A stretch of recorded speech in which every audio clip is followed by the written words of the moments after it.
Hi everyone, today I want to walk you through 5 key trends that we have summarised from various industry reports this year, including the Global Wellness Institute for 2021 and 2022.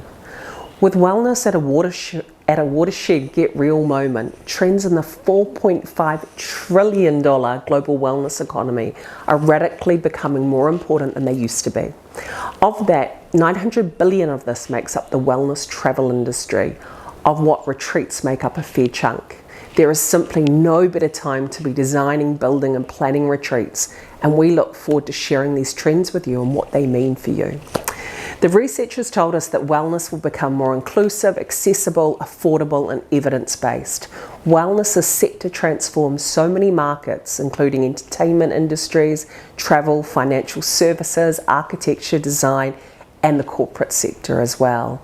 This huge upswing in the wellness world has brought seismic change in people's perceptions due to what happened in 2020. Political, economic, racial, geopolitical and health crises happened and continue to do so.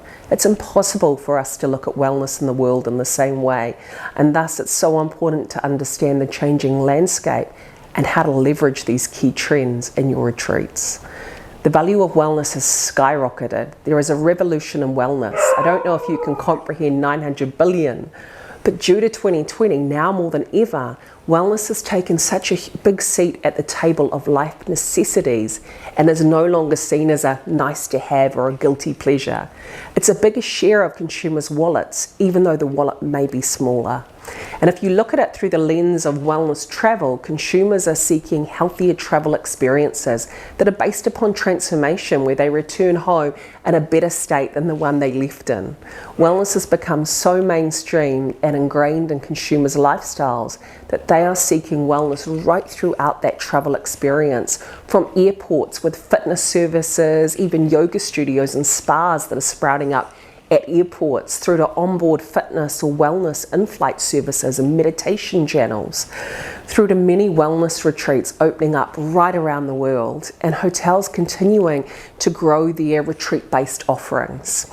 Now is a great time for you to be planning, developing or growing your retreat offering. So let's take a closer look at these 5 key wellness trends and what they might mean for your business. So let's dive into these 5 trends. The first trend is called Hollywell.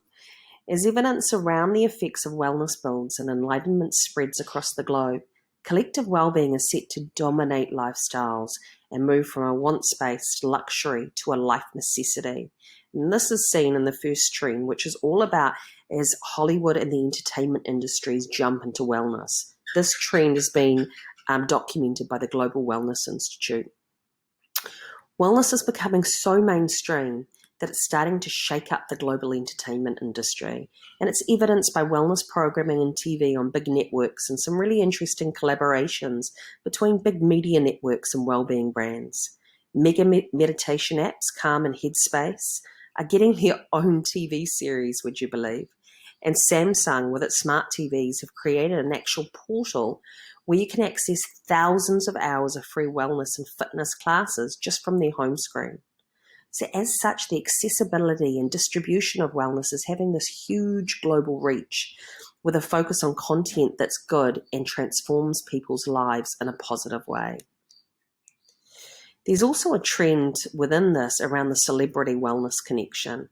Sporting and film stars alike are all over wellness, well beyond what Gwyneth was with Goop. And not just as a spokesperson, but they're actually launching wellness brands or investing in them, so they're the driving forces behind them. If we look at what's happened since March 2020, streaming media and wellness are the pandemic winners, with sharp increases in both consumption as people were confined to their home and really craving that connection. Both wellness and entertainment pre-2020 were multi-trillion-dollar industries, and since COVID hit, they've increased even further. Screen-based wellness and fitness and streaming media took an even bigger upswing, benefiting from huge at-home appetite for wellness. If we look at some of these stats here, you can see health and fitness classes consumption was up 50%.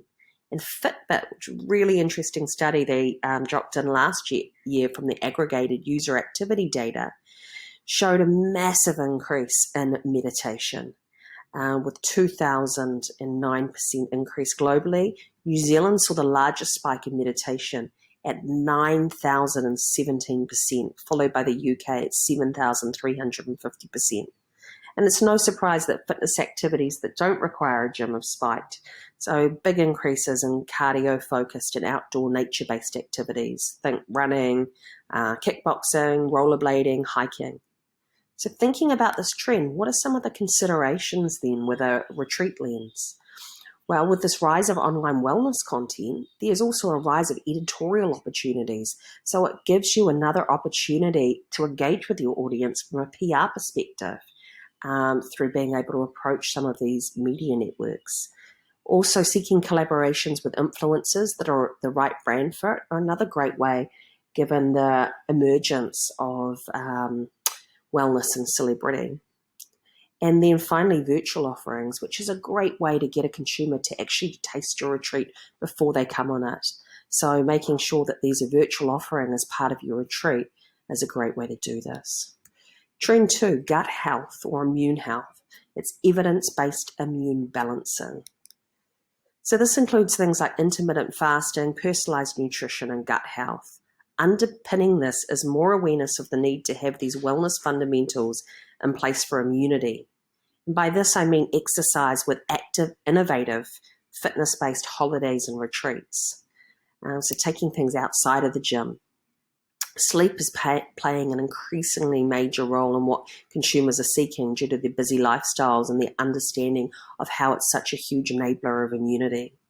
Activities that offer stress reduction, so yin-based activities, yin yoga, meditation, as I spoke before, relaxation-based activities, and then also gut health. With gut health, that lens of learning how to nurture your microbiome in your gut.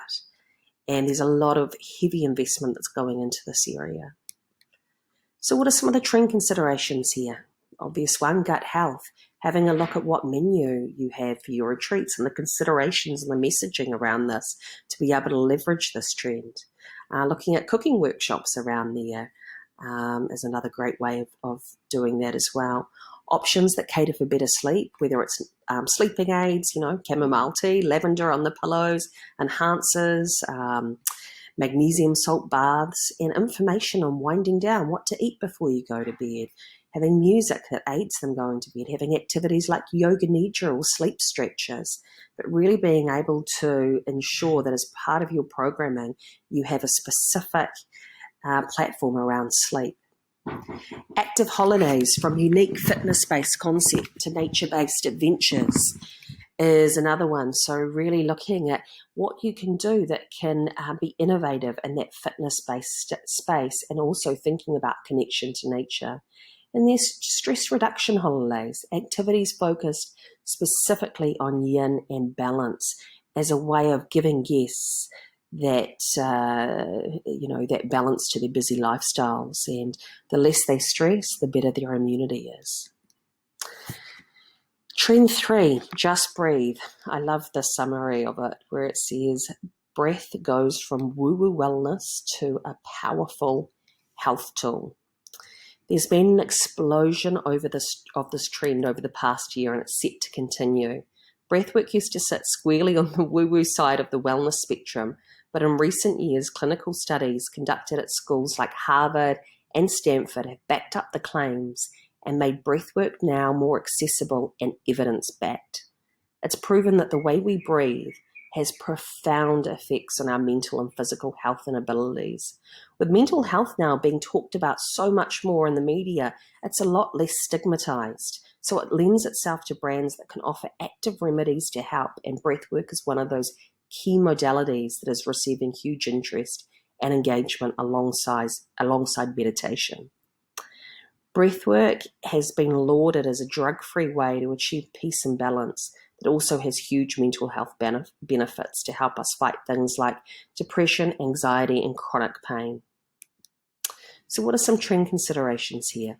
We're looking at packages or programs that offer breathwork as part of those, maybe breathwork specific retreat packages or a breathwork specific retreat. You could team it with some of the other trends that you're seeing as well. Breathwork and fitness, seeing a real big emergence of things like this. Also thinking about the messaging and how you craft the breathwork messaging around your offer, really looking at those pain points that your customers have and how breathwork solves those, tying it back to mental health, which I said before, a lot less stigma about it, a lot more talkability around it. So being able to really dial that up. And then a delivery of high quality, this is so important, safe experience facilitator. Breathwork is something that needs to be delivered in a very safe environment. Trend 4, understandably, connection with nature. If you think about what's happened with us, having isolation, social isolation, physical isolation over the last year, not being able to travel, that need to actually get outside and connect with Mother Earth is absolutely key. Immersive healing experiences in nature is how this one's been framed up. It's the year of the travel reset. And a lot of that's going to be nature-based, from the manic getaways of 2019 to slower, more mindful travel in 2021 and 2022. 2020 gave our industry the pause to think about how we return for the better and how. It's predicted that 2021, 2022 may be the year that all travel becomes wellness travel. So everyone travels for that reason. It's expected to make up $900 billion in sales, with retreats playing a decent role in the state. Amazing, isn't it? Mind-boggling when you think about that. Being prevented to travel has meant that we now appreciate the things that we've taken for granted, and nature being one of those. Nature, sustainability, and unique experiences will become more popular in balancing the impacts on communities and environment, which leads on to the final trend. So if you're thinking about trend considerations around that, concepts around experiences based within nature, so really dialing up the environment that your retreat's within, messaging and programs that include sustainability messages, eco messages. What is your sustainability platform? What is your philosophy around this? Making sure that you're dialing this up. And when you're selecting a location, looking at some of those more unique destinations that still have accessibility, but are ones that are growing in demand and can offer all of these things to a consumer. They really feel like they're getting away from it all. Trend 5, the last trend, is regenerative travel. So leaving a place better than you found it. For this one, think locally sourced food, resource management, environmental and social initiatives, and activities that open up the destination from a local's perspective and offer that true immersive experience where you really feel like you're connecting with locals, you're connecting with the environment. It's purpose-based. Travelers are really seeking that deeper connection. So focusing on, that quality over quantity and putting that emphasis less on, those more kind of well-known destinations, and more towards engaging visitors through unique programs that connect them to local residents. So if you're looking at that in terms of considerations through a retreat lens, thinking of things like, again, farm-to-table menu development, really people being able to understand those ethical sourcing stories. How does that work? Is it from local farmers that you're sourcing the food, or are you having it flown in? People want to understand where their food comes from and where the things that they're actually consuming on retreat, what the story is behind those, particularly if it's impacting in a positive way that local community. I've popped purposeful local HR in here. What about your employment policy around employing locals and helping them overcome, if you're in a third world country, helping play your role in the UN around, supporting local economies and helping them overcome poverty through employment? What about immersive cultural programs development? So what cultural aspects do you have in there? Where are those wow experiences that they can have that are going to transform them and allow them to talk about it when they go home? And what is your social responsibility strategy or your give back initiatives in there? It's more so than just having one, but actually allowing guests to understand and immerse themselves in it and be part of it too. So that's just a quick summary of those trends. I'm going to go on and talk now a little bit about how we're applying some of these through the Escape Haven lens. So understanding trends are all good and well. However, it's what you do now with these findings that makes all the difference, right? At Escape Haven, we're looking at our marketing and our messaging to ensure we are inclusive and accessible. We're reviewing our nutrition messaging and recipes, menus to ensure gut health is dialed in more. We're building in a further luxury tier for those that want an even greater luxurious experience with our yacht-based retreats in Komodo National Park. The team are enhancing our sleep promise even further. It's not enough just to let guests know once they arrive about all the sleep services that we're offering, but we need to promote this further because we know people look between 4 and 6 retreats, so it becomes part of the decision-making criteria when they're selecting one. An analysis of our program offerings around mental health is being done as it's become so much less stigmatized, and people are actively looking for solutions that address this with their wellness travel versus medication. We're continuing to increase our breathwork and meditation offerings and looking at bespoke packages that we're creating specifically around this. We're also aware that there's a category creep and competition from hotels who continue to grow their retreat offerings. So we need to carry on talking about the difference of a private retreat versus a big hotel-based one to educate the market on the difference there. These are just some of the things that we're doing as a result of understanding the macro context of what has shifted and positioning ourselves to take a greater market share of this fabulous increase in wellness travel spend. I'd love to know what your takeouts of this report are and how that might shift your retreat programs, messaging and offer as well.